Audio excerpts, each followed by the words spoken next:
ಅಮರಾವತಿಯಲ್ಲಿ ಆನಂದಕರವಾಗಿ ಸಂತೋಷ ಕೋಲಾಹಲ ದುರಿಗಳಿಂದ ಕೂಡಿದ ಈ ನಮ್ಮ ಅಯೋಧ್ಯ ನಗರವು ಈ ರೀತಿಯ ಹಣ್ಣಿನಂತೆ ಕಾಯ್ದವಾಗಲು ಕಾರಣವೇನಿರುವುದು ಸಹೋದರ. ನನ್ನ ಮನಸ್ಸಿಗೂ ಪ್ರೀತಿ ಉಂಟಾಯಿತು. ಉದ್ಯೋಗಶೀಲರಾದ ಸ್ತ್ರೀ ಪುರುಷರು ಗಜ ಕುರುಗ ರಥ ಓಡಾಡುವ ರಾಜ್ಯ ಬೀದಿಗಳು ಜನಶೂನ್ಯವಾಗಿ ವಿಷಾಣದಂತೆ ಕಾಣುತ್ತಿರುವುದು. ಅಯೋಧ್ಯ ಭಾಗ್ಯಲಕ್ಷ್ಮಿ ತೊಲಗುವುದಂತೆ ಕಾಣುತ್ತಿದೆ. ಗಂಟನಾದಗಳೆಂದರು ಬೇರೆ ಕಾಲಾದ ಮಂಗಳ ವಾದ್ಯದ ನಿರುಳಿದ್ದರು ತುಂಬಿರುವ ದೇವಾಲಯದ ಬಾಗಿಲುಗಳೇ ತೆರೆದಂತಿಲ್ಲ.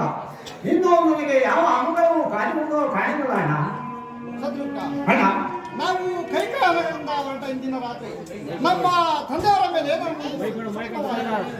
ಖಿನ್ನನಾಗಿದ್ದ ನನಗೆ ನಮ್ಮ ತಾತನು ಮಾವನು ಮಾಡಿದ ಯಾವ ಉಪಚಾರಗಳು ನನಗೆ ಬೇಕಾಗಿಲ್ಲ. ನಿನಗೆ ಆ ವಿಚಾರವನ್ನು ಹೇಳಿದರೆ ನೀನು ಗಜಪಡಬೇಕು. ನಾನೀಗ ನಿನಗೆ ಆ ವಿಚಾರವನ್ನು ತಿಳಿಸುತ್ತಿಲ್ಲ. ಅದು ಅಲ್ಲದೆ ಮಾರ್ಗದ ಆ ಶಕುನಗಳಿಗೆ ತಕ್ಕಂತೆ ನಿನ್ನ ಪರಿಸ್ಥಿತಿಯು ಸಹೋದರ. ಹೌದಣ್ಣ, ಸತ್ಯಧರ್ಮ ಸಿದ್ಧರಾದ ತಂದೆಯು ರಾಮಲಕ್ಷ್ಮಣರು ಕುಶಲದಿಂದಿರುವರೆ ಅವರ ಆಧಿಪತ್ಯದಲ್ಲಿ ಅಯೋಧ್ಯೆ ಈ ಸ್ಥಿತಿಯು ನನ್ನ ಮನಸ್ಸಿನ ಅಮಂಗಳವೇ ತೋರುತ್ತಿರುವುದು. ನಡೆ ಬೇಗನೆ ಅರಮನೆಗೆ ಹೋಗಿ ಎಲ್ಲರ ಕುಶಲವನ್ನು ತಿಳಿಯೋಣ ಸಹೋದರ.